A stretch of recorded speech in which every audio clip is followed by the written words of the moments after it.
Okay, let's proceed with the MCQ, understanding thermal energy. So the first question is, what is the formula used to calculate the amount of heat needed to raise the temperature of a substance? Letter A, Q is equals to mgh. Letter B, Q is equals to mb squared. Letter C, Q is equals to mc delta T. Letter D, Q is equals to FD. Number 2, which of the following will increase the thermal energy of an object? Letter A, decreasing its mass. Letter B, lowering its temperature. Letter C, increasing mass and temperature. Letter D, reducing its height above the ground.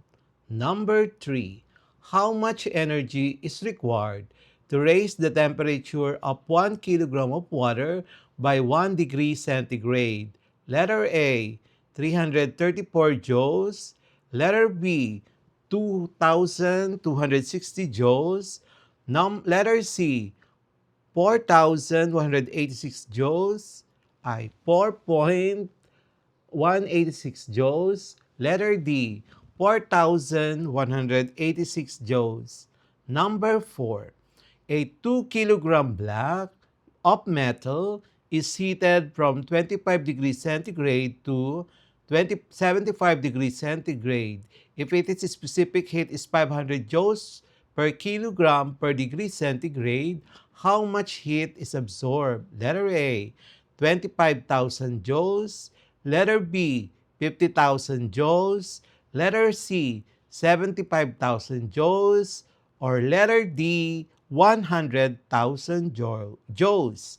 Number 5, what does the specific heat of capacity of a material describe? Letter A, temperature at which it melts.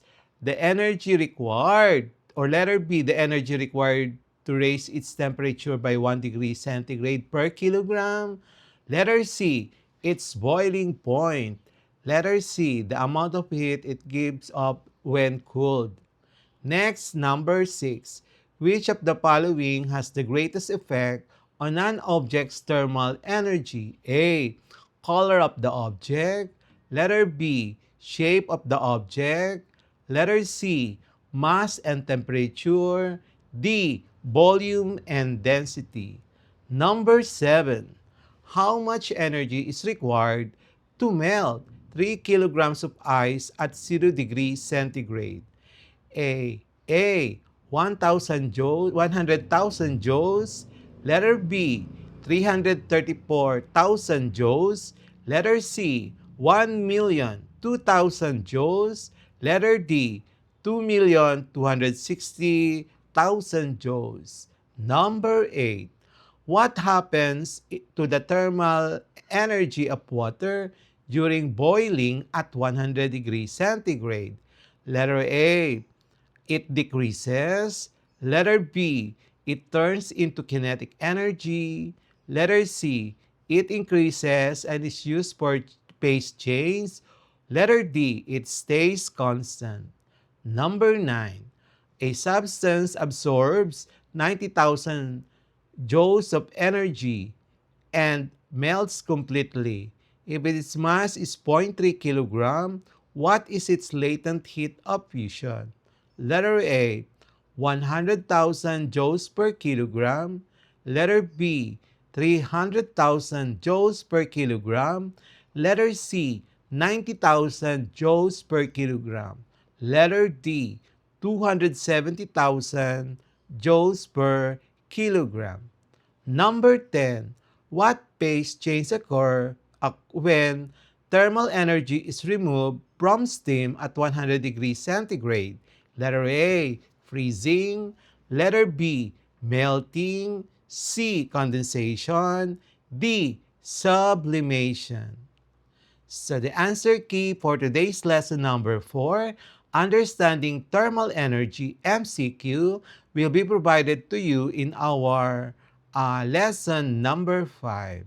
The answer key for lesson number 3, understanding potential energy, will be this one. So see for yourself how many items did you get it correct. Okay? Let's proceed with the next.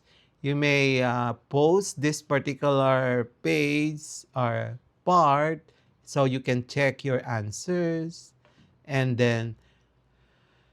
that's it for today's lesson here on Smile Road. If you learned something new today, don't forget to hit that like button and share this video with your classmates. This is Sir M, reminding you that learning doesn't stop after the bell rings. Keep asking, keep exploring, and always walk the road of knowledge with a smile. Smile Road, where curiosity meets discovery.